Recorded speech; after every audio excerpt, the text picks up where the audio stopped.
और मजा ले रहे हैं कि हेलीकॉप्टर गिर गया भैया यूक्रेन में, तो तू मंत्री मर गया यार। दादा बोला ना भैया सबसे बड़ा रुपया।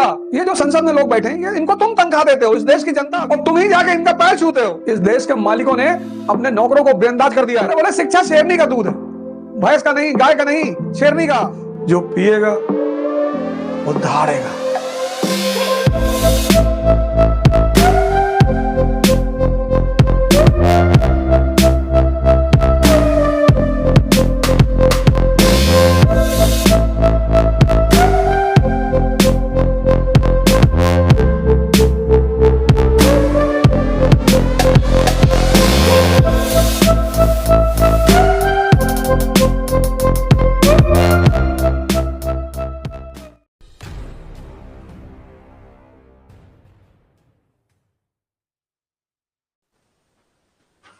और साहूकार वो तो जिसका फायदा उसका। दादा बोला ना भैया सबसे बड़ा रुपया। 1990 के बाद देश की राजनीति ठेकेदारों के हाथ में चली गई। ऐसे ही शताब्दी में देश की राजनीति साहूकारों के पास चली गई। ईस्ट इंडिया कंपनी ने उनको फायदा देना शुरू किया, वो कंपनी के साथ चले गए। मेरा फायदा बचे, बाकी भाड़ में जाए दुनिया। और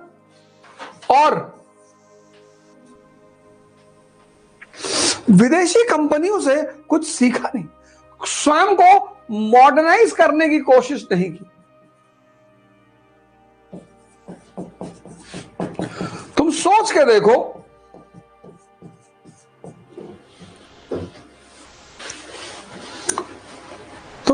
देखो, फ्रांस के व्यापारी यहां मौजूद हैं, ब्रिटेन के व्यापारी यहां मौजूद हैं, और वो कहां से कहां पहुंच चुके हैं।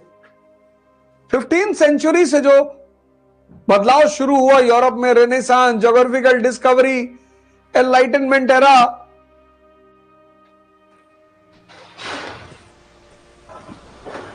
वो सब खत्म। उससे अगला आदमी तुम्हारे यहां बैठा है, दुनिया के दूसरे कोने में इतनी बड़ी बड़ी घटनाएं घट रही हैं, तुमको पता ही नहीं। रशिया और यूक्रेन का युद्ध पर चल रहा है, इस देश में 90% लोगों को पता ही नहीं कि क्यों चल रहा है। और मजा ले रहे हैं कि हेलीकॉप्टर गिर गया भैया यूक्रेन में, और तू मंत्री मर गया यार। वो तिनवा मारिस हुई।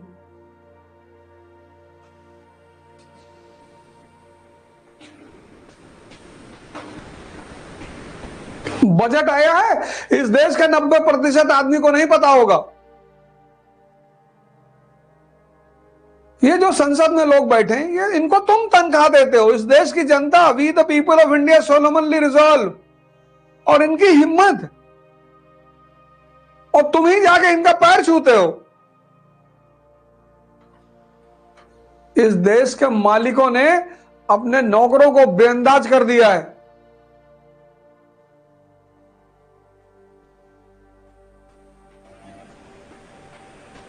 तुम्हारा नौकर 1000 रुपया लेके बाजार सामान खरीदने गया, लौट के आया, तुमने हिसाब ही नहीं मांगा, अब उड़ाएगा तो है ही है।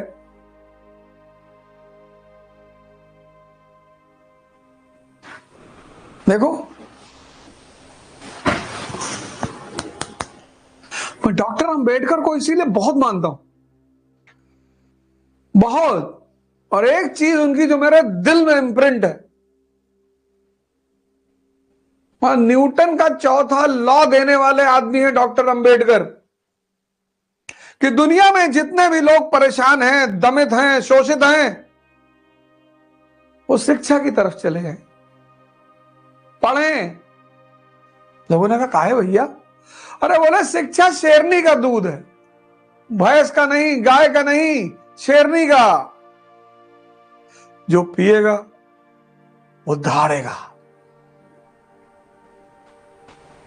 मैं जब मोदी जी की तारीफ करता हूं व्यक्तिगत तौर पर, तो कई बार लोगों को बहुत कष्ट होता है। मोदी जी से हमारी पटीदारी है, हमारा मकान कब्जा किए कि जमीन लिए छीने जा रहे हैं, लोगों ने वोट दिया, वो प्रधानमंत्री है, उसमें मैं क्या करूं? जो लोग उनसे खुश नहीं है वो फिर से वोट उनके विपक्ष में दे दें, वो हट जाएंगे। लेकिन व्यक्तिगत तौर पर मैं उनको बहुत मानता हूं, क्योंकि संघर्ष,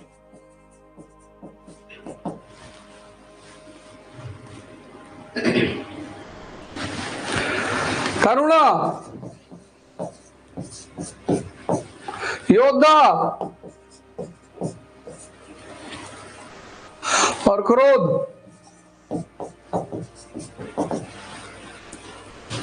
ये सब, ये देखो भगवान श्री, मैं कहता हूं ना, पैगंबर हिंद श्री राम, मोदी जी क्यों महान बने?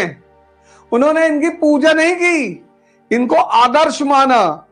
संघर्ष, उनका जीवन देखो, आरएसएस के एक कार्यकर्ता से भारत का प्रधानमंत्री, ये बात तुम्हें प्रभावित नहीं करती? हर व्यक्ति से कुछ ना कुछ सीख लो। प्रभु राम ने घर छोड़ा, उन्होंने भी छोड़ा। करुणा, टर्की का मुद्दा देख लो, इतना लोग उनसे कहते हैं, ये देखो नरेंद्र मोदी आरएसएस के कार्यकर्ता से पीएम, हालांकि वो कहते हैं मैं चाय बेचता था, पर मैं नहीं मानता। वो सपनों के व्यापारी हैं, सपना दिखना भी जानते हैं और सपना दिखाना भी जानते हैं। देख लो टर्की वाले मुद्दे पे कि मुसलमानों से नफरत करते हैं, योद्धा हैं।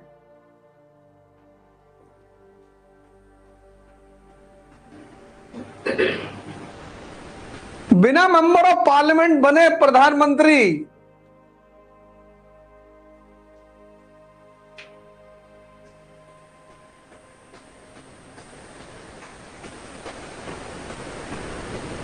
और क्रोध, राज्यसभा के भाषण में लोगों ने देखा ही, कहा मुझे मत छेड़ो।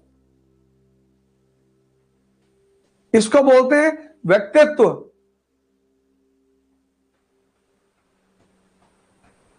मोदी जी श्री रामचंद्र की पूजा नहीं करते, फॉलो करते हैं। अंबेडकर जी की पूजा नहीं करनी है, फॉलो करना है। ये देखो,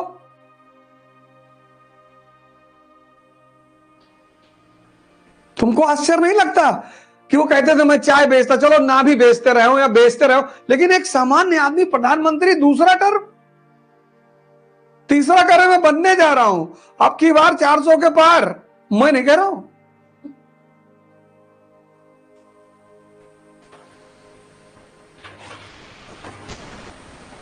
अरे चुनाव लड़ने जा रहा है बीजेपी से, मैं कहा मैं चुनाव लड़ूंगा? मैं क्यों चुनाव लड़ूंगा? मुझे पता है मुझे क्या करना है।